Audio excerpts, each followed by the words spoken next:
Yo, man. Yesterday I had a hella day, so tonight, today is so fucking nice to be back to normal, man. God damn it, man. I love my normal life. You know you're doing something right when you enjoy your normal life. Fuck.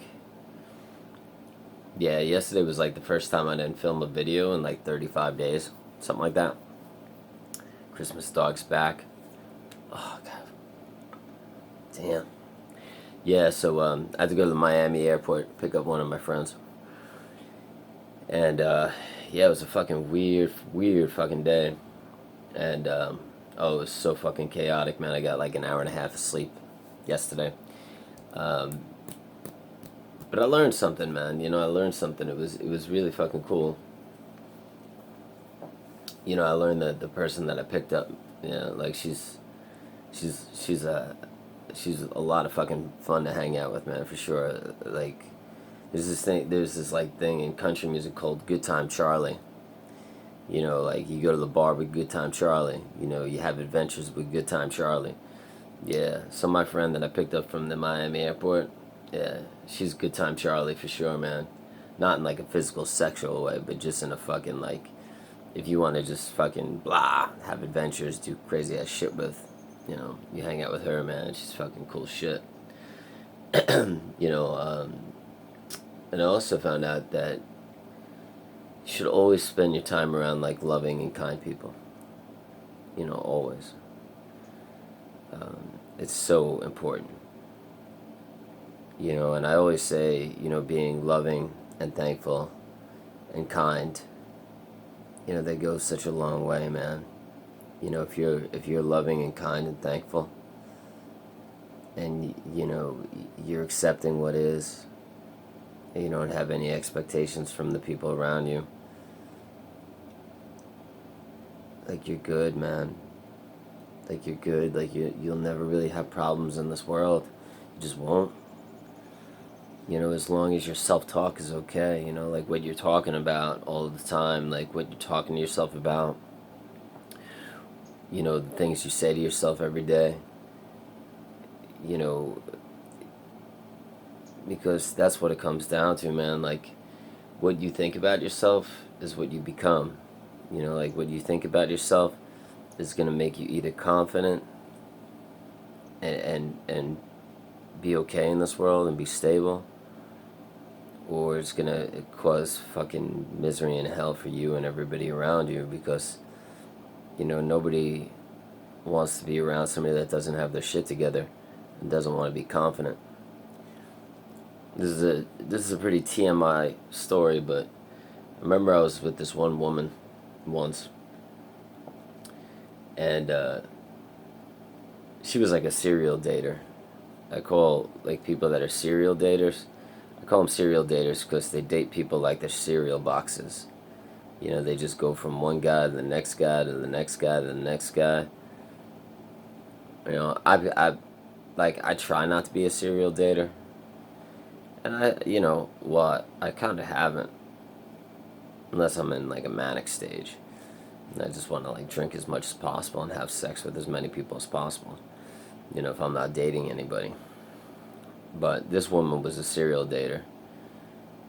She, but her life was very, very, very complex. She made a lot of bad choices. She never went to university. Never got in with education. She just, gravitated towards relationships to have a whatever the hell, why the fuck she did it. She immediately started having babies. She immediately started having kids. I don't know why she did, but she just started. And like, by the time she was 39, she had 4 kids. 4 kids, age 39. Never went to college. She was like a massage person, but I don't, it was just, yeah, her life was just chaos. It really comes down to the choices you make. The other day I was at the beach with my buddy Dr. S and his kids, and I was walking towards the bathroom. You know, and this, and I'm not saying people that are overweight can't be happy. I'm not saying that. But a lot of the people that I see that are overweight, you know, if they're a couple, the woman's overweight, the man's overweight, and they're not drinking, they're not happy. If I see a couple that's overweight and they are drinking, usually they tend to be more happy. It's fucking weird, man. It's a very weird thing. It's a very weird thing. But I've observed this about people, especially when I go to the beach. I go to the beach a lot. Me and Dr. S and his kids, we go to the beach quite a bit. And a lot of overweight people, well, I live in the state of Florida, which is a state where a lot of people they like to get fucked up. I always say that, like, Jimmy Buffett should be the governor of Florida, because everybody in Florida is always getting fucked up. They like to drink beer, they like to fucking grill out, they like to fucking go to, sports events and fucking, tailgate and all this crazy ass shit. Like, Florida people are a different breed, man.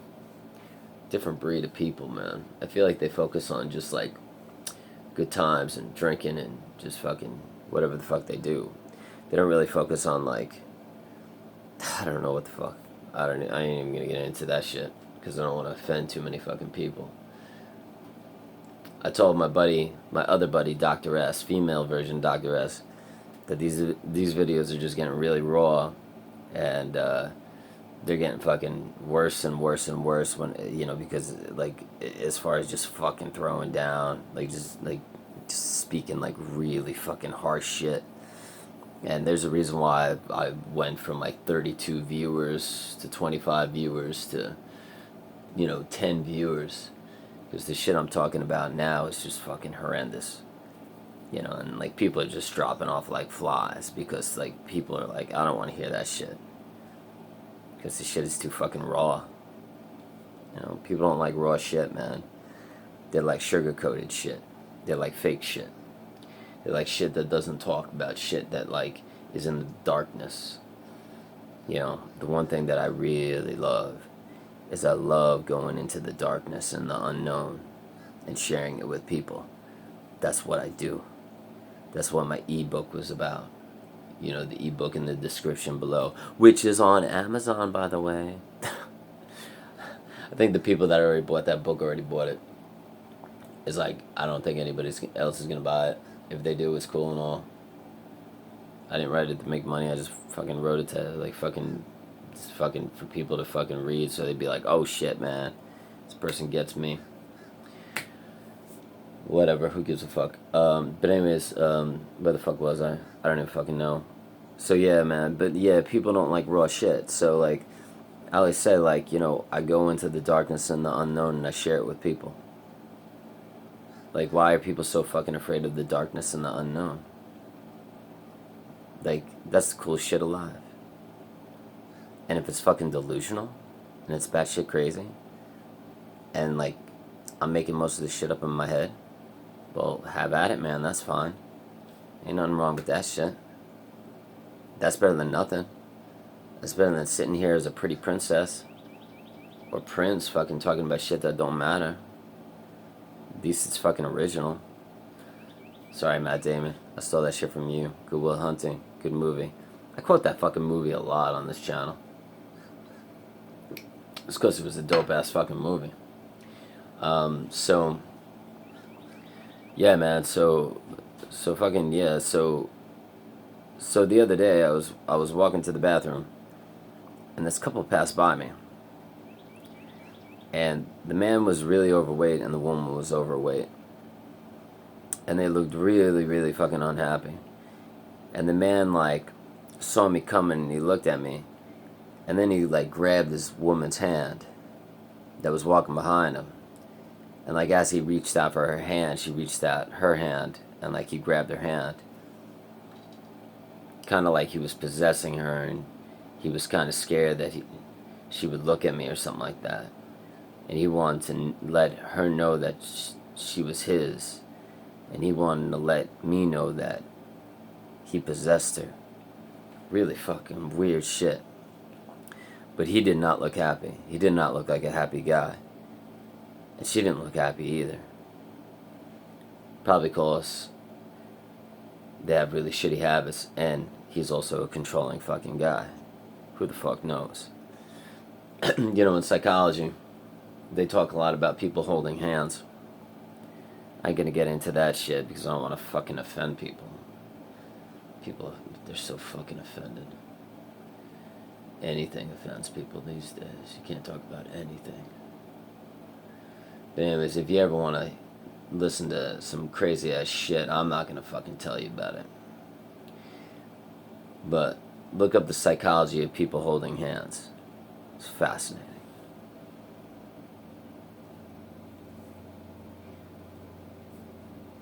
If ever I'm like gonna date anybody ever again, which I highly doubt I won't, I'm never gonna fucking like hold anybody's hand. Maybe I'll link arms with them like I'm courting them from like the 1500s. Like Italy shit. But I ain't gonna hold nobody's hand. I know too much about psychology to do that shit. Shit's dangerous. And you could say it's sweet, but I don't really know, man. I don't really buy that shit.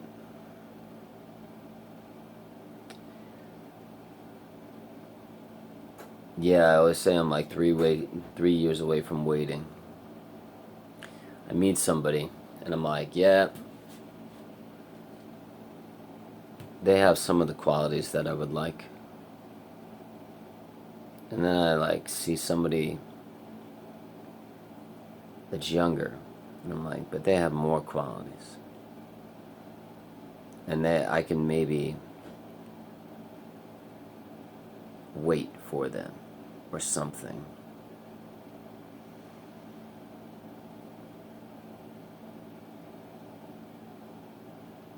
I'm always waiting for the ideal partner to come around. They may never come around. I once had this friend, his name was Dan. He was about 68 years old. And I was talking about this one girl that I worked with. Her name was Lindsay. I used to work with her. And her and I got along really, really well. And I was thinking about,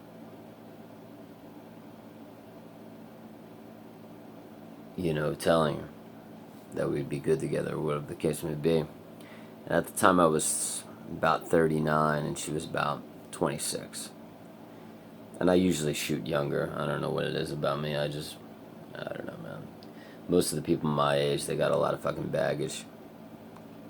Got a lot of kids. They don't have their shit together. They're not as disciplined as me. They don't have the eating habits. They don't want to heal like I have. Like, don't get me started. Like, I'm a superhuman. I expect whoever I'm with to be a superhuman. And if you fall short of being a superhuman, I don't want to have anything to do with you. Ever. And that's why I have that line, like, if you're not me, I'm not going to waste my time with you. Because you're not a superhuman. You don't want it enough. You're not interested in healing. You're not interested in mastering the being, or being a master of being. You're just too caught up in thought and worry and desire and fear. I ain't got time for you. I ain't got time. So I was talking to Dan about this girl. Oh shit, that cat peed on one of my favorite freaking... God damn it. Well, at least the cat didn't pee on one of my favorite photos. That would have sucked. Cat pee is weird, man. Like, cat pee... Like, a cat will pee on something, and it'll stain whatever it peed on. It's really weird. It's very bizarre. Anyways, yeah, I had this little kitten in my room yesterday. Fucking, that kitten was, like, cool as shit, man. Cute kitten. But it peed in a couple of different places. But it's aight. Kittens are cool. They can get away with that shit. I like kittens. They're cool. So anyways, so I was telling Dan about this girl, and I was like, Dan, like, this girl's fucking perfect, man. Like, she's perfect for me. She's like my ideal person. And Dan, being like 68 years old, he looks at me. This guy was cool as fuck, man. He's drinking a coffee. He looks at me. And this guy, like, only talked when he wanted to. You know, like, he was just that fucking cool. And, like, everything he said had meaning. You know? And he lived a very fulfilling life. And he looked at me and he's just like, she might be the ideal person for you, but are you the ideal person for her?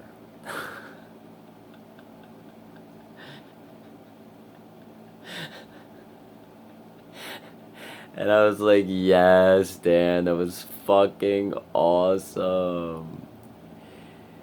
Because I think a lot of the time we get so wrapped up in, like, you know, these people being perfect. You know, like, oh my God, this person's perfect for me, man. Oh my God, I would love to be with this person.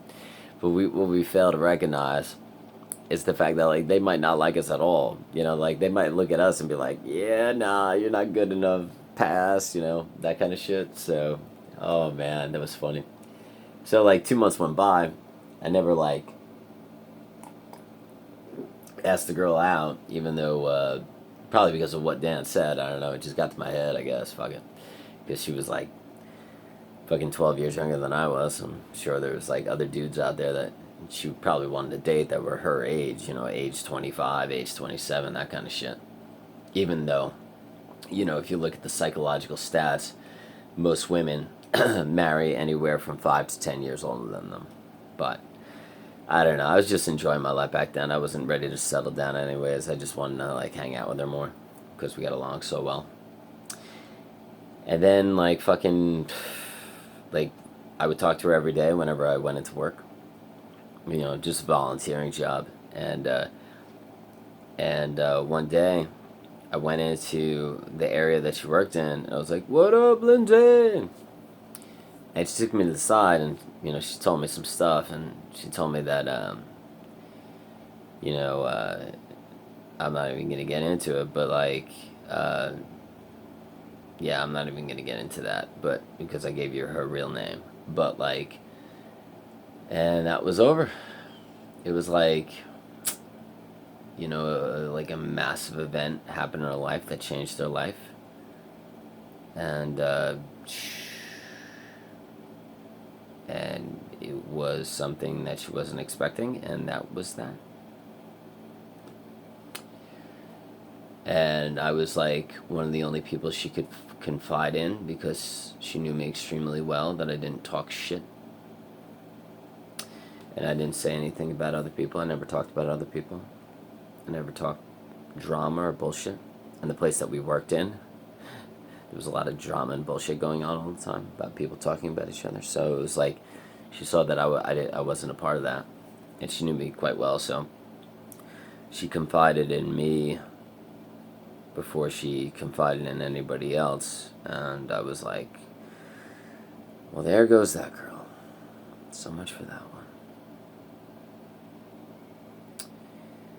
You know, it's a shame, like, when when you're waiting for somebody and you're waiting for somebody and you're waiting for somebody, and, like, sometimes you wait too long and you shouldn't. You know, sometimes I pass by her house. She lives a couple blocks away from me. Well, she had to move away because of what happened, but, like, she had to change her entire life. But, you know, sometimes we wait too long. So, like, sometimes when I pass by her house, she lives a couple blocks from me. You know, I pass by her house and I see her dad's car, and I'm like, I should just asked her out before she got involved with fucking the a-hole that she got involved in with. You know, like, what if I would have just asked her out?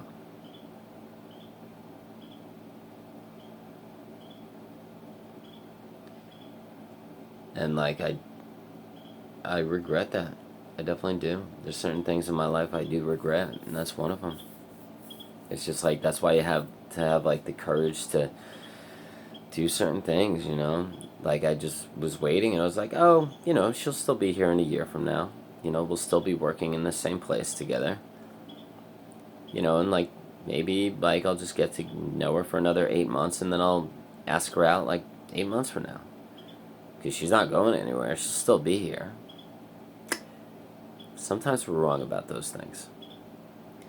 Sometimes we just need to follow our intuition and be brave and courageous, you know, and just follow our gut instinct and just do what we want to do. You know, not in a negative light. I'm not saying you should run off and do drugs and, you know, spend all your money, but you know, if you're manic right now, it doesn't really matter. I think I'm down to 10 viewers. I think I'm at this point. I'm just talking to myself, and the 10 people that watch my videos. But you know, which, by the way, guys, thank you for doing that. That's fucking cool, man. At least we got a tribe of 10. It's like a volleyball team. we got a volleyball team. But I think, like, you know, shit like this is meaningful in life. You know, like people talking about stuff like this. You know, like there's none of that out there. There are these two guys, like Jordan Peterson and Sam Harris, right? And they go on tour together. They've done like 3 or 4 of these venues so far. And Jordan Peterson sits in one chair. Sam Harris sits in the other chair. And then there's this author, this English author that sits in the middle. And he kind of directs the conversations between Sam Harris and Jordan Peterson, which I guess they are friendly with each other, but like they kind of battle against like all these different issues, you know, about religion and topics of other theories and all this other stuff. And they fill entire auditoriums. And all these 3 men do is they just talk like I'm talking right now. And they just talk for like 3 hours. And they always like sell out, you know, the auditoriums. And if you go on YouTube and you type in, you know, Jordan Peterson, Sam Harris, you know, shows, like they have like millions of views because it's just 3 guys talking like I'm talking now. Because there's none of that in this world. Like the other day, I joined TikTok and like, you know, I just do like a 60-second like speech on TikTok, like, by the way, guys, I hope you're doing well, blah, blah, blah. You know, if you want to join, like, you know, my YouTube channel, that's where I really riff for like 25 minutes, 30 minutes. But like, when I'm like posting these videos, like other videos come up and I'm like, is this what this is what people, like, have to watch now? There's no conversation, there's no storytelling. Like, it's just people doing stupid shit and trying to be significant and famous. Like, what is that all about? There's no value in that. Like, there's no education in that. It's like, unless kids are doing science projects in their backyard. Like, I feel like we're losing intellect. We're losing conversation and connection with each other. And we're also losing the art of storytelling. You know, if you ever go on my real channel, I have this thing called ancient storytelling. You know, and I just tell stories. And they're just like, because I believe that the one thing that we've lost in this world is the ability to tell stories. The ability to sit around campfires and tell stories to our tribal members and our family like we have for millions of years. You know, whether it was philosophy or just, you know, stories that were mythological, that had meaning about like how people should live and how to live correctly. You know, we don't have that in this world anymore, and I think it's very dangerous that we're straying from that. And that's why I created the ancient storytelling, you know, playlist, because And I think there's like 25, 26 videos on it, and some of them are like really stupid and idiotic and just fucking hilarious. And other ones, they have like a deeper meaning to them, where it's like that is the correct way to be, you know? And, but it's fascinating. And just conversation. If I'm around people and they're not well versed in conversation, I really can't speak with them. I feel like I'm kind of like wasting my time with them, because I value connection and connecting with people and conversation so well. That's why I don't really listen to music. Like if I'm in a car with somebody, like the other day, me and my buddy Dr. S, we had to run down to Miami to get female Dr. S, hang out with a lot of Dr. S's. And in the first like 15 minutes of the road trip, me and Dr. S, or Dr. S and I, we were just listening to music. And I started to not enjoy it. And then I brought up like a topic, and he turned down the music to the point where we couldn't even really hear the music anymore. Barely hear it, but we could kind of still hear it. And then like we started engaging in conversation. And then Dr. S just turned the music off completely. And then we just talked for like 2 hours straight. And then it became a fucking awesome road trip, because we were engaged, we were connecting, we were talking about meaningful things that we both enjoyed and that we both had to go through. And like, I could be incredibly vulnerable with Dr. S, and Dr. S could be incredibly vulnerable with me. And all of the hardships and all the hard shit and hard times that I have to go through in life, I talk to him about him, to him. And he does the same with me. And that's why we have like a true bonding connection. And and like, if you have one person in your life that you could do that with, as Brene Brown would say, like lottery. Like, if you have like 2 people that you could do that with, like just be open with and vulnerable with and talk to those people about anything, you you are the luckiest person in the world. You are like seriously the luckiest person in the world. I only have one. Well, like I guess I have 2 or 3, but I can't really discuss what I really, really, really have. The real issues. Because, essentially we have to live a lie. I think I also want to talk about people being consistent. I think it's very important to spend time with consistent people that are the same person all the time. And to spend time with people that aren't emotionally all over the fucking place, so they do not control your emotions and your moods. Like, one of the reasons why I like Dr. S so much is because Dr. S is always the same person. Whenever I spend time with him, Dr. S is the same person. And if he's going through something heavy that day, like something really shitty happened to him, we discuss it, we get it out of the way, I'm there for him because I'm listening, and then he goes back to, his normal state. And I think and I also do that for people as well. And